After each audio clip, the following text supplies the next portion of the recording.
വീട്ടിലുള്ള റോസാ ചെടിയിൽ ഇതുപോലെ പൂ പൂത്ത് അത് ഒന്ന് വാടി വരുന്ന സമയത്ത് അതിൻ്റെ ഇലയെല്ലാം കൊഴിയുന്ന ആ ഒരു ടൈമിൽ ആ ഇതളെല്ലാം തന്നെ നമ്മളിതുപോലെ പറിച്ചൊരു മുറത്തിലോ എന്തിലെങ്കിലും ഒന്ന് ആക്കിയിട്ട് വെയിലത്ത് വെച്ചൊന്ന് ഉണക്കിയെടുക്കുക കേട്ടോ.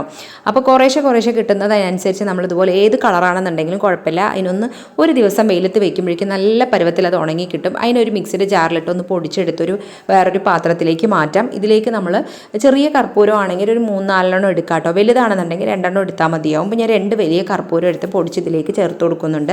ഇതിൻ്റെ കൂടെ നിങ്ങളുടെ കയ്യിൽ ബേ ലീഫോ അതുപോലെ ഗ്രാമ്പൂ ഏലക്കായൊക്കെ വേണമെന്നുണ്ടെങ്കിൽ ഇതിൻ്റെ കൂടെ നമ്മളൊന്ന് പൊടിച്ചിടാം കേട്ടോ, അതും നല്ലതാണ്. പിന്നെ വേപ്പിൻ്റെ ഇല ഉണ്ടെന്നുണ്ടെങ്കിൽ അതും പൊടിച്ച് നമുക്കിതിലേക്ക് ചേർക്കാം.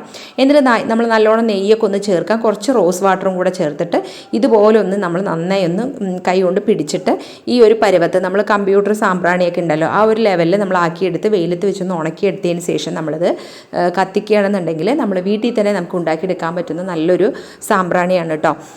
അതുപോലെ തന്നെ നല്ലൊരു സ്മെല്ലും നമുക്ക് കിട്ടും. നമ്മളിതിൽ വേപ്പിൻ്റെത് ഇല നമ്മൾ മിക്സ് ആക്കിയിട്ടുണ്ടെന്നുണ്ടെങ്കിൽ ഇത് കത്തിച്ച് കഴിഞ്ഞാൽ നമുക്ക് കൊതുവിൻ്റെ ശല്യം നമുക്ക് ഒഴിവാക്കാനായിട്ടും വീട്ടിനകത്ത് മുഴുവനായി തന്നെ ഒരു പോസിറ്റീവ് എനർജി കിട്ടാനും ഒക്കെ വളരെ നല്ലതാണ്. അപ്പോൾ നമ്മൾ വെറുതെ വേസ്റ്റ് ആക്കി കളയുന്ന റോസാപ്പൂ മാത്രമല്ല കേട്ടോ. അപ്പോൾ ഓണ സീസണൊക്കെ ആയതാലും ഓണപ്പൂക്കളം ഇട്ടിട്ട് ആ പൂക്കളം എല്ലാം തന്നെ വാടിക്കഴിഞ്ഞാൽ ആ പൂക്കളത്തിൻ്റെ ഏത് പൂവാണെന്നുണ്ടെങ്കിലും അതിനെ നമ്മൾ ഈ ഒരു രീതിയിൽ നമ്മൾ ആക്കി കഴിഞ്ഞാൽ നല്ലൊരു സ്മെല്ലും നല്ലൊരു റിഫ്രഷിങ് സ്മെല്ല് കിട്ടുന്ന നല്ലൊരു സാമ്പ്രാണി നമ്മുടെ വീട്ടിൽ തന്നെ നമുക്ക് ഉണ്ടാക്കിയെടുക്കാനായിട്ട് സാധിക്കും. അപ്പോൾ നിങ്ങൾ ഇതുപോലെ ഒന്ന് ട്രൈ ചെയ്ത് നോക്കുക കേട്ടോ.